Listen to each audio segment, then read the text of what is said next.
So, good day everyone. I am your teacher Jenny. And now, before we move on to our next topic, let's have a quick exercise.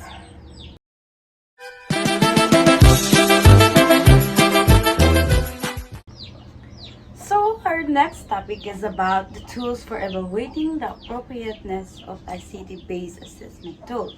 So, first is SAMR model. So, let's break down the SAMR model. So, first is substitution. So, when we say substitution, the technology is replacing the traditional assessment. So, like for example, when we having a quiz, we put our answer into paper. But in technology assessment, we can easily answer it through Google Form. So, next is augmentation. So, when we say augmentation, it adds functional improvement. So, for example, after we submit our answer and we get instant result and feedback, so that's augmentation, the instant result and the feedback. So next is modification. So redesign the assessment process. So the keyword in modification is design. So it means, for example, when the teachers in science having a quiz, so she needs to show the video first for in order to student to be able to answer by watching first the video. So next is, so in redefinition, this is that we cannot do without technology. So for example of this, the AI driven testing. So in AI driven testing, the question is here is personalized and based on our level of knowledge. So for example, if we got the answer correctly, we get a question that gets harder. So if we cannot answer correctly, so we get an easier one for us to be able to understand more. So that is redefinition. The question is personalized. So next is TPAC. So TPAC stands for Technological Pedagogical Content Knowledge. So we tackle about TPAC in P1. So this model assesses whether an assessment tool is effectively integrated.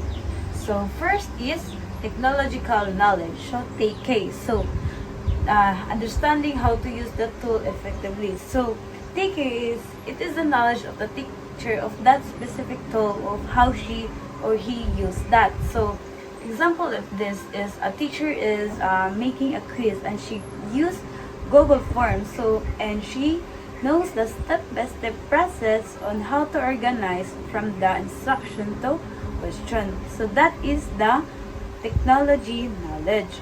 So next is pedagogical knowledge. So ensuring the tool supports sound teaching and strategy.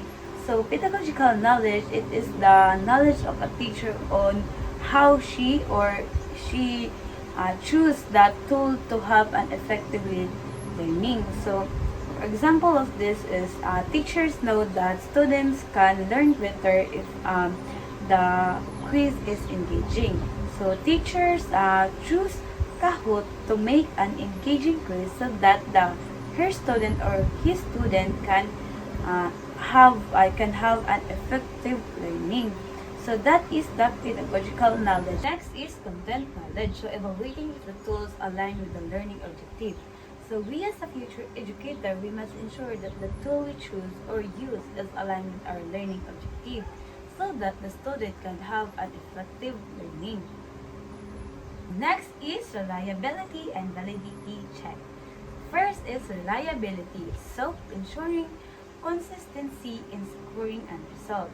So reliability is very important. So it gives us consistent results. So example, a student is take a quiz and she got 45 over 50.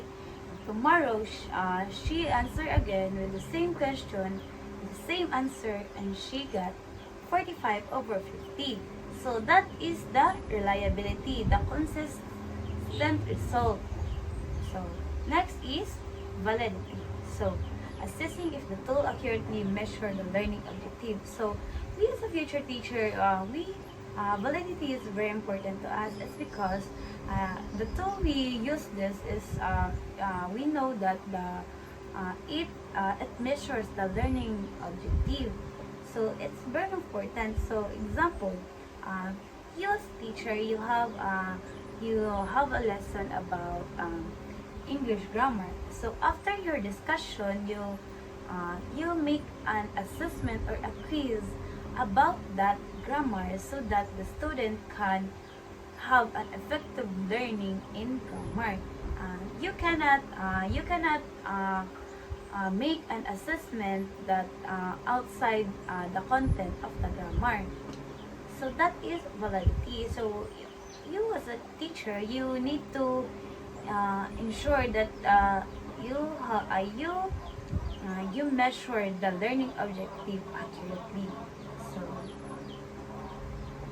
so next is user experience and accessibility standard. So first, what is UDL? So UDL stands for Universal Design for Learning. It is a teaching approach that ensures that all students can access the assessment tool, including with those disabilities and special needs. So we as a teacher, we need to ensure that when we teach soon, we need to ensure that the tool we use is accessible to anyone, especially with those disability. So that is UDL. So next is ease of use and technical stability. So tools should be user-friendly and function efficiently on multiple devices.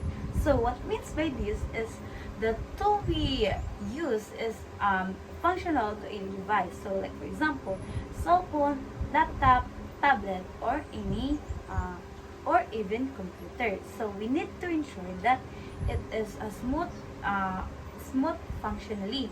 So and it is user friendly to be able to student can answer or access it easily. So that's the user experience and accessibility standard. So lastly is data and ethical consideration. So nowadays we often share our information because we often fill upping or answering an online quiz. So so there are laws in that. So first is GDPR compliance. So what is GDPR stands for? So GDPR stands for General Data Protection and Regulation. So ensures data student privacy.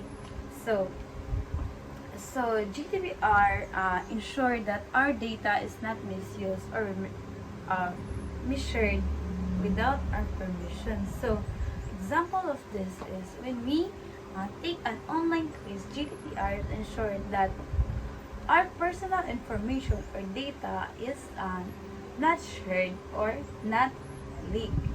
So that is GDPR. So next is FERPA. So FERPA stands for Family Educational Rights and Privacy Act. So when we say FERPA, it is a U.S. law that protects students' educational records. So only authorized people can access the student records. Like for example, the family, the parents, the teachers, and the student. So FERPA keeps the school records safe and ensure that the student record is used for school purposes only. So that would be all for today, and thank you for listening.